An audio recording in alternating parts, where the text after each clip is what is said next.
Take a look at the scene.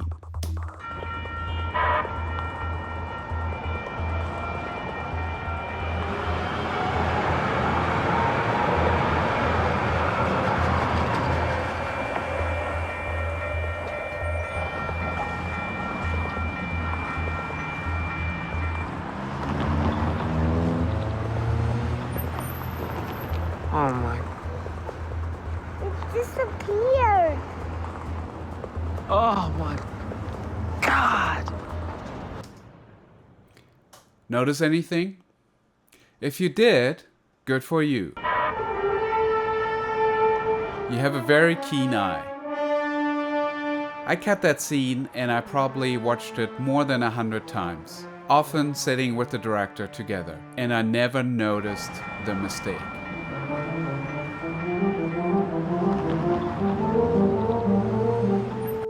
And then one day, I happened to stop right at this frame, and it hit me.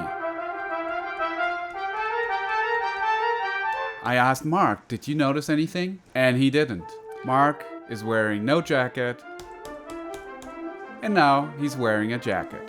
This is a failure of continuity editing.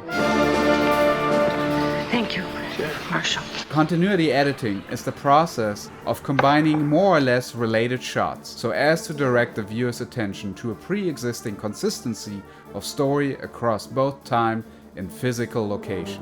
And here, we're breaking that rule. Clearly, when you make a mistake like this, they can really hurt the success of a film. Did you see it? How about this one? It seems that continuity gaffes are rampant in film. If you watch closely during the scene with the Velociraptor, you may notice an out-of-place hand. In the first Pirates of the Caribbean film, you can clearly see a crew member over Jack Sparrow's shoulder. Predictable damage ensues. But seconds later, that same windshield is seen in perfect condition. And many are not shy to make fun of the filmmakers. But how this floating broom pantomime made it into the finished film is anyone's guess. Let's enjoy that special Star Wars moment again. Take over. We're just saying that some script supervisors or editors could have done their jobs just a teeny bit better.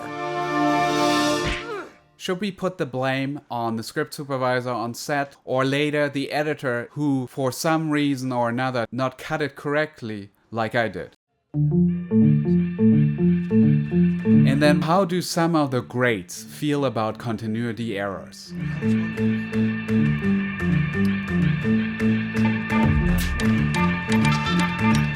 Thelma Schoonmaker, the iconic editor who worked on many of Martin Scorsese's films, says in an interview, the priority is absolutely on the best take for performance. And frankly, I don't understand why people get so hung up on these issues. It doesn't matter. You know why? Because you're being carried along by the power of the film. Is she in denial?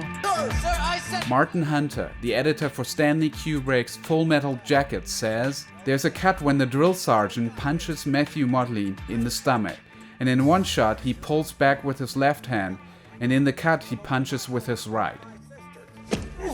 Nobody ever pointed it out, as far as I know.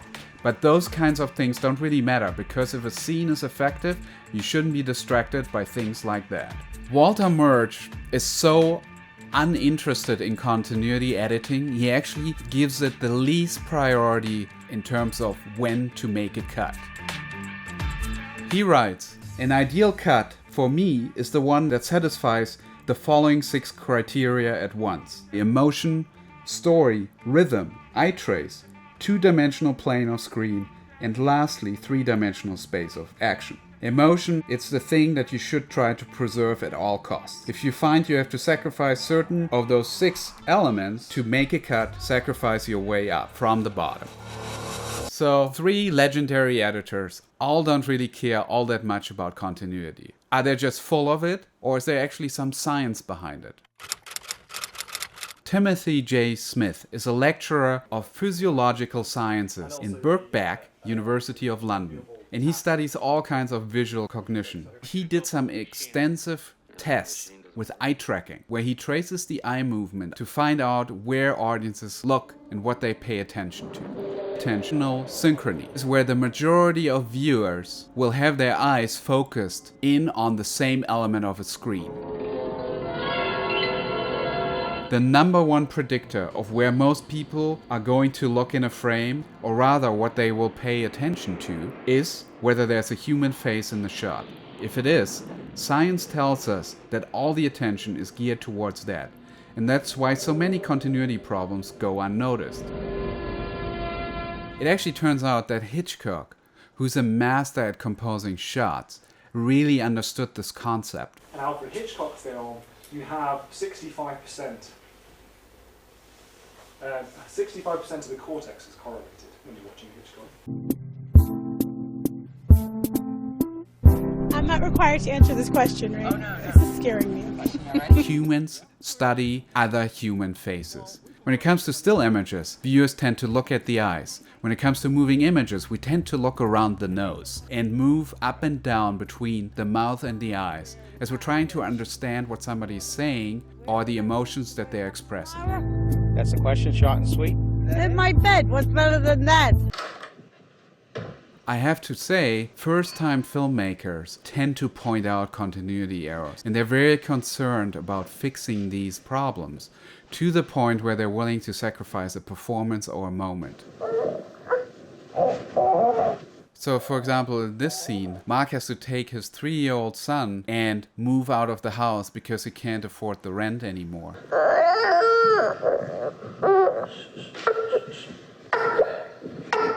And as he's walking down the stairs, a continuity error happens. Do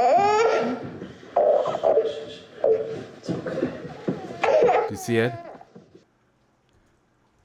You can see the camera. And we could have decided to cut around it, but it would have broken this moment that really played most powerful in real time. You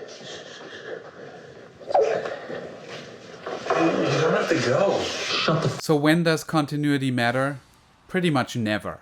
And if it does, then maybe there's something else wrong with the scene. I asked you if you thought that continuity is important. And in a poll, the majority pretty much said that they don't care as long as the scene works.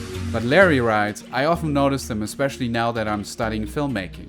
Bert says, I don't look for them, so if I end up noticing them, they tend to bother me. Steve says, I have an error that I actually find more interesting than an actual flaw. In Martin Scorsese's Shutter Island, there's what I believe to be an implied continuity error during the interrogation scene. For me personally, I think it's what both Scorsese and Schoonmaker's decision to use is as a device to throw the audience into nothing is as it seems state of mind. I hope you got a kick out of this episode. Check out the video description for more research on the topic, and hopefully I'll see you soon. Thanks for watching.